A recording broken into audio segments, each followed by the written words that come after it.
Hi, in this video, I will show you how to control GOM Player using the keyboard extension app on your smartphone. Before you begin, pair the keyboard extension app for Windows with the keyboard extension mobile app. When you open GOM Player on your Windows PC, the corresponding widget will automatically turn on your smartphone. But you can create your own widget for this or any other app with different functionality. I've included a link to a tutorial on creating your own widgets in the pinned comment.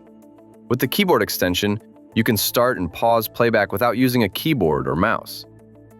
Or stop it completely by tapping the Stop button. Use the Next and Previous buttons to quickly switch between the files in your playlist. You can also skip forward or backward 10 seconds at a time.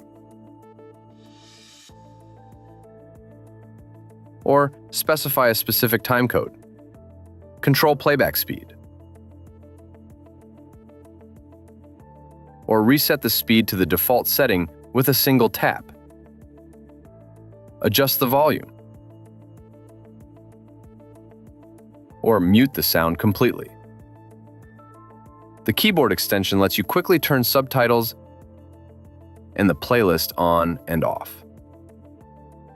Switch between different window sizes: 50%, 100%, 200%. Or enable full screen mode. And open files without leaving the GOM Player interface. There are two options here.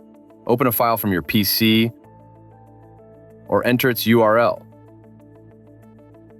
Improve your interaction with GOM Player using keyboard extension.